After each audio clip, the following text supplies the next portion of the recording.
welcome this evening. I'm here, Coach Ruben, with 24/7 Podcast. We're here with Coach Perone from My Recruits. Thank you for being here today. Thank you for having me. No problem, man. We've been waiting to get you on the show. We've been hearing great things about you.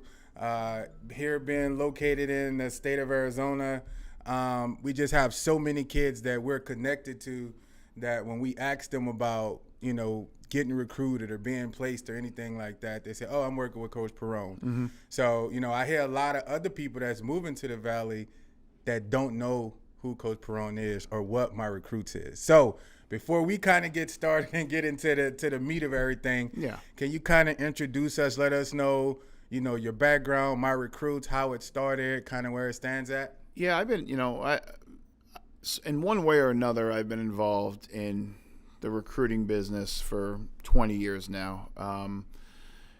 I worked very closely in the recruiting field with Powerhouse Junior College back east, Nassau Community College, which every year we were sending, 25, 30 guys, Division I. And then you need to reload every 6 months. So you're sending out 25, you got to bring in 25. So I've recruited the best, I've moved out the best, and,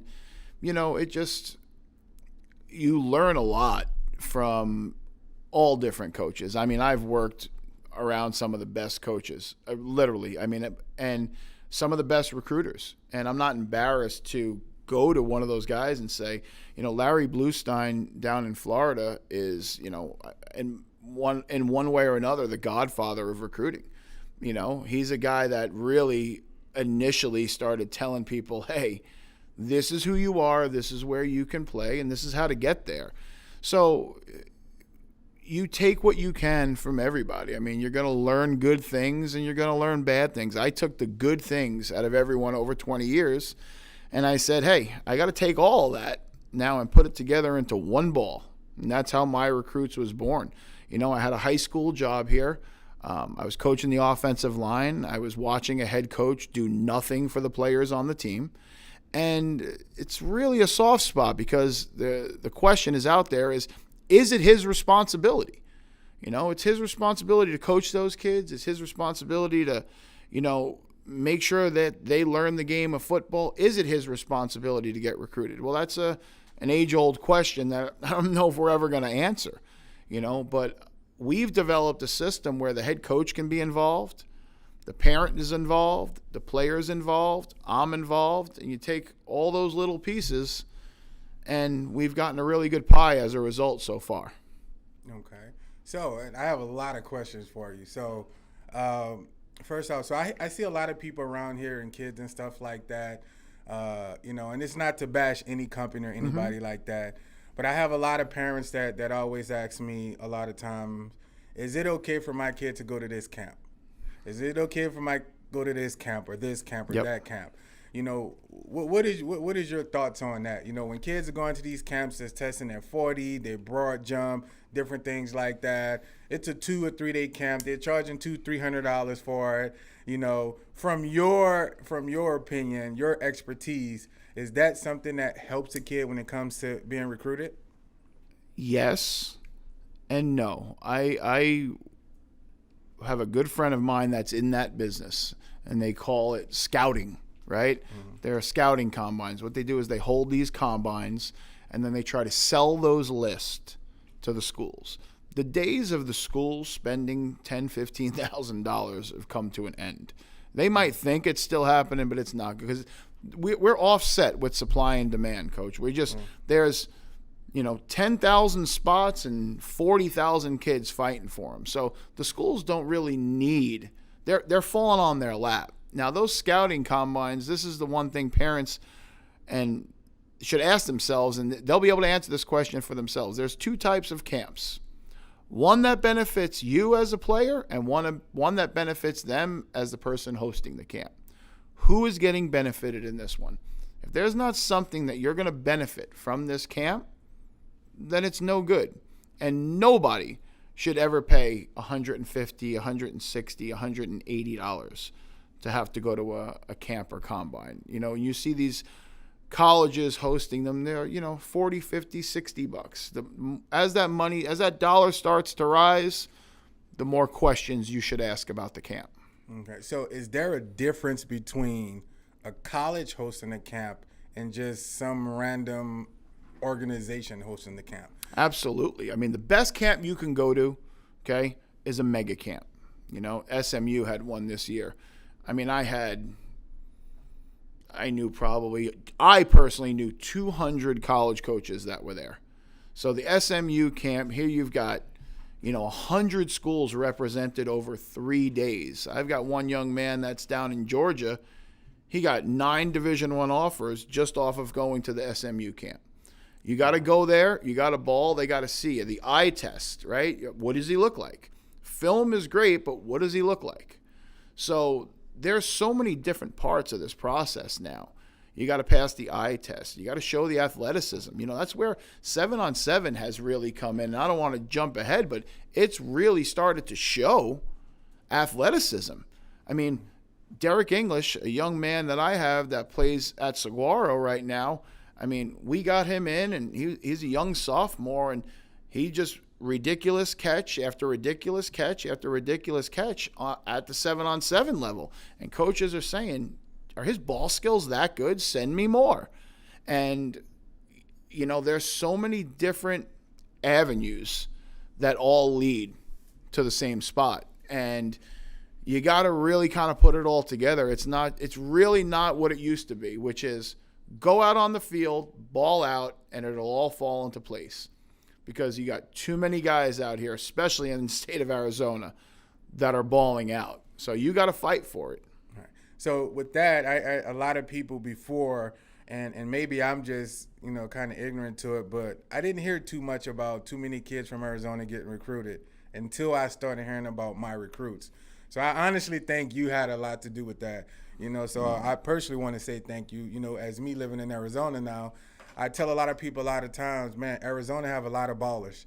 And I think we're not looked at because we're next to California. We're not really looked at as a state that really have ballers. But from your expertise and from you, a lot of your guys, what do you have to say to someone that says Arizona don't have ballers? Oh, yeah, we've put an end to that. I can tell you that right now. I mean, we have literally, I feel we're in the top 5. Now, I've lived in Florida and recruited in the state of Florida. You know what I mean? I've lived up in the East Coast and I've recruited up in the East Coast. I've spent 2 years in Texas and I've recruited down.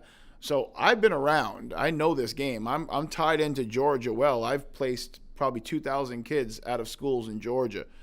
I could tell you right now, Arizona is head and shoulders right there with any other state in the country.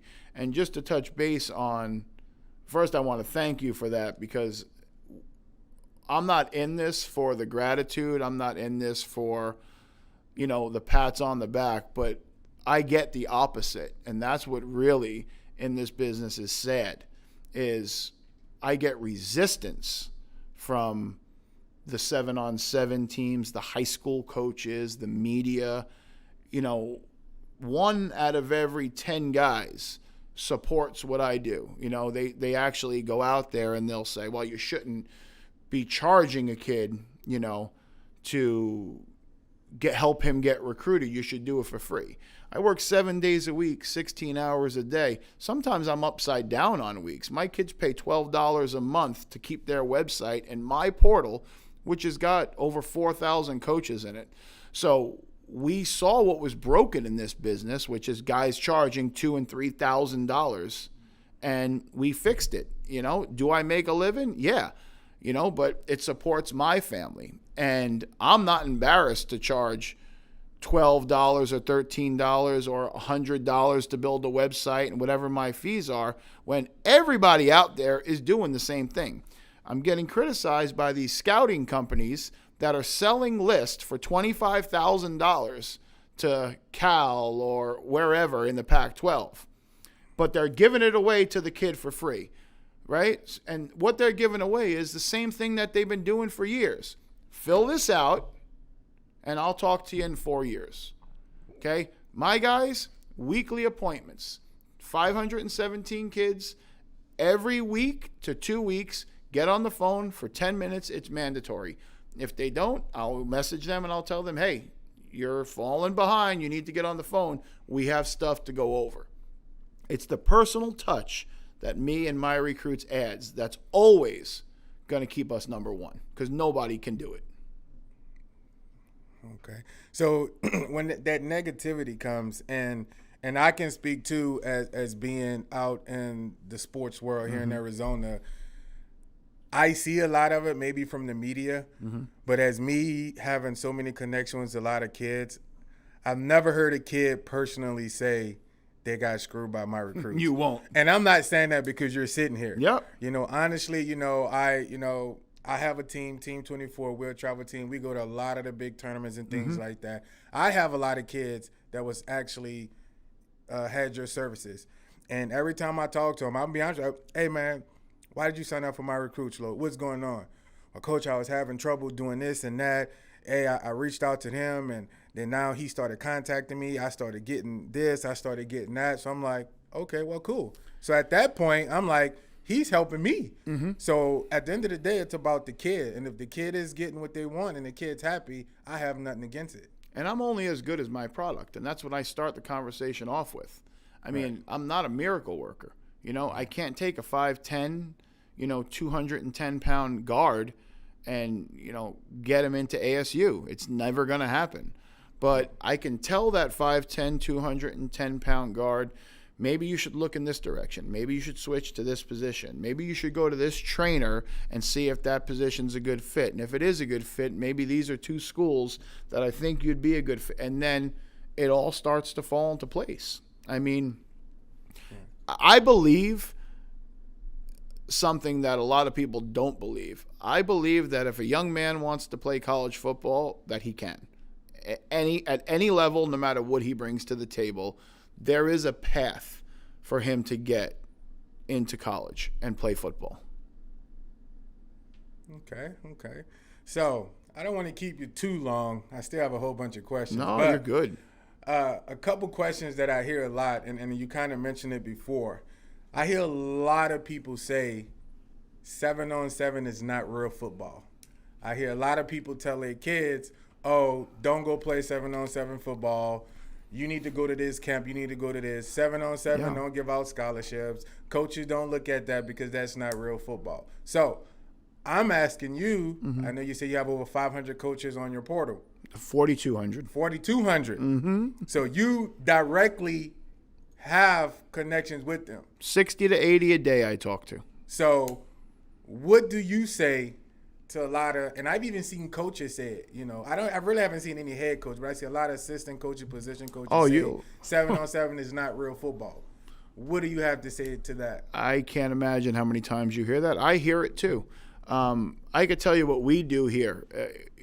Our kids have a website, right? Because everybody knows you got huddle film, right? Right. Okay, so that's great. You got huddle film. But there's so much more to this process than just huddle film, right? You got the grades, the academics. You got, the biography on who you are, what you are, and kind of. So in addition to that, in our film room, we tell kids, listen, you got mom and dad are at your 7-on-7. Do me a favor. Please make sure that they're recording. Or a lot of the 7-on-7s, the good ones, like you'll have guys filming it, right? I have them take that 7-on-7 film and I have them create a YouTube channel. And you call it, John Smith 7-on-7 YouTube channel. Do you know how many scholarships that my college coaches couldn't make a decision on the huddle film and they went to the 7-on-7 film to see the athleticism, to see the ball skills of the receiver, to see just, the way he moves in space? And that closed the deal on the scholarship. I mean, it's complete. Look, like in anything, you're going to have a couple of old school guys that are going to say, don't send me 7-on-7 film. This is a new generation we're in. And I can tell you right now, 99 out of 100 coaches want to see as much stuff as they can. Plus, you got great kids out there on rosters that just can't get on the football field because they're behind another great kid. His 7-on-7 film might be all he has to show that college coach, this is what I can do. I mean, it's sad that people are out there selling that, because I can tell you right now, the college coaches ain't buying it. They want to see that film. Okay. Now, I want you to answer another question for me. I see a lot of kids say this, and especially at the 7-on-7. For a kid that has that mentality, it's D1 or bust. Yeah. Like, I'm a D1 athlete. I'm D2. Don't even talk to me if it's D2 or D3. I'm JUCO. I'm not going to JUCO. Hey, I run a 4.3. I'm a D1 athlete. What do you have to say to those parents and those kids who have that mentality, D1 or bust?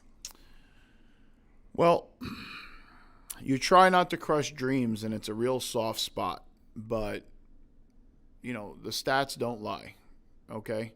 There's 1.1 million high school athletes out there. They all can't be D1. And the craziest stat that I've come across in this business is that 75%, I think it's 78% of all high school football players that go away to a 4-year university quit or come home in the first 13 months. So what you have happening is you just have kids picking the wrong schools for the wrong reasons. So I asked them, what's important to you? Well, I want to get on the field. Well, I'm going to tell you right now, you want to get on the field? I don't care who you are. The odds on you getting on the field year one in Division I football is real slim, okay? You want to go after it, you want to compete, that's fine. But I'm going to tell you, these are your pitfalls. Because guess what? You've got D1 guys out there that took that D2 road, and I got some of them are in the NFL right now. I got D1 caliber guys out there that took the Division III road that are out there in the NFL. So you don't have to just, I want to get to the league. And don't even get me started on JUCO. I mean, more guys have gone to the league out of junior college than anybody.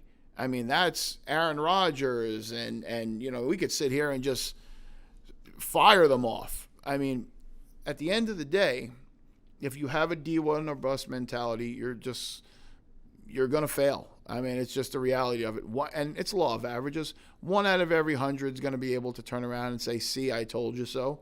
But the other 99 are going to run into a brick wall so many times that they're just going to get tired of it. And they fall off, and they quit a game that they love and were great at because they don't realize how many other great schools there are out there. And I want to play on TV. Every team is televised now. I sat there the other day and watched my freshmen playing in the Jamestown versus Mayville State NAIA freshman game on TV, 1,000 miles away. I mean, and both kids had D1 ability, both quarterbacks. In that freshman game, both were D1 caliber quarterbacks. And both of them said, man, I want to get on the field and play, and I want to go somewhere that's special. And the number one rule for me and my recruits is you can't go wrong going where they want you. If you're going to kick that door down and they ain't going to answer, your foot's going to snap off eventually. If you go where they want you, you will be successful. That's the best advice I can give. Man, okay.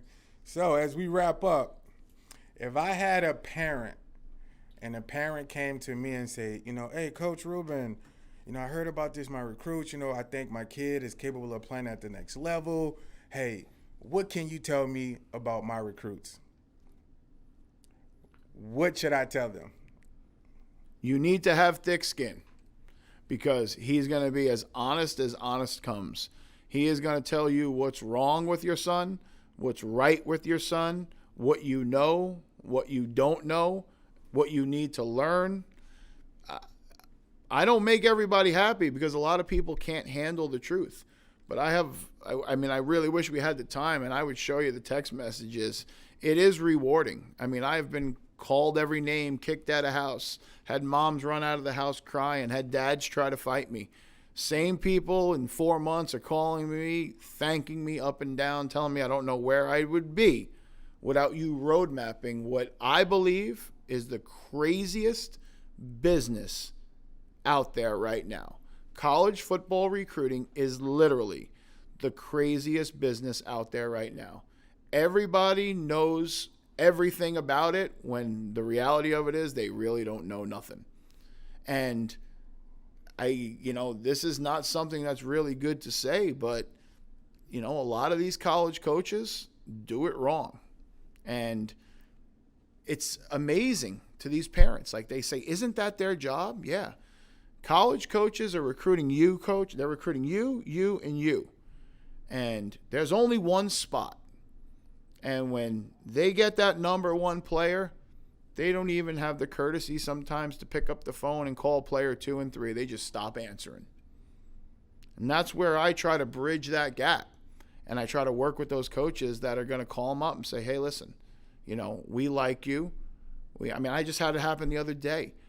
I had a Division I FCS school call my guy and say, listen, we like you, but we don't have any money at linebacker. You're a guy that deserves money at linebacker. And my coach even says, let me know which schools you need help with, and I'll even help you if I can. So we're trying to work with that quality of coach, that quality of program, that quality of parent and player. And eventually, hopefully, we can change the black cloud that is over this business, because there's one that's really big. And, I don't know if I'm the savior, but I could tell you what, I'm going to bring some sunshine into it at the end of the day. So that's our goal. Man, I really, really appreciate it, man. Well, I don't want to keep you too much longer. So if anybody's listening, anybody watching, if they want more information, do you have a Twitter, website, phone number? Yep. How can they get in contact with you? Our website is myrecruits.org. Everything is on there. Twitter is at Coach Perone, but go to the website. We've got a lot of things working right now. We're blessed to have an organization that we opened up, My Recruits Gives Back. And, we work with some of the group homes and some of the kids that don't have parents, helping them out with recruiting. I'm blessed to have so many great families that have come through here that have literally said, hey, we want to keep paying the $12 a month, put it into the foundation, help another kid out.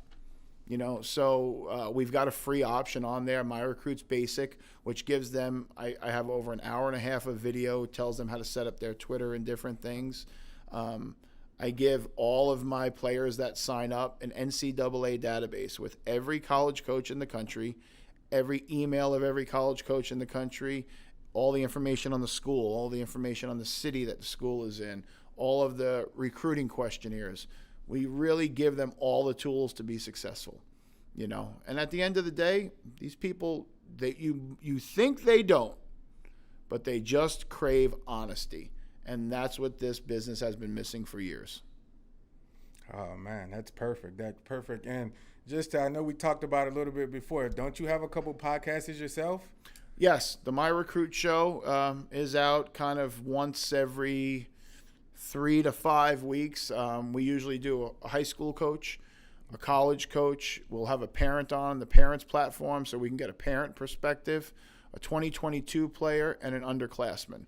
So we usually have 5 segments, but we've been mixing it up a little bit. We've been doing some college coaches corners where we'll bring 4 or 5 college coaches on. I work with a couple of other guys out there in the world. My guy Rob for Spotlight 39, he's doing a great job out there where he's doing film breakdowns. He's got a great foundation, the Darius Minor Foundation, which Darius Minor, a lot of people don't know, was a very promising Division I athlete who died of an aortic aneurysm, which it's kind of weird. Short story, but I also had an aortic aneurysm, and Rob and I actually hooked up through football, and I started helping a foundation that I didn't even know was something that I had suffered from. So he runs a great foundation. I have a great foundation, and My Recruits Gives Back. We're just one day at a time, just trying to make this thing a better plan. Man, really appreciate it, man. And like I said, definitely we're going to stay in contact. I know, working with Red Zone 7-on-7, they're trying to start a give back program, Team 24. All of us are in it for the kids. And Absolutely. I can tell just from speaking with you that you're in it for the right reason. So definitely we get a chance. We definitely see future things that we can work together. I appreciate you having me, and good luck the rest of the way. I know you guys are going to do great stuff. All right. I appreciate it, man. Thank you, sir. Thank you.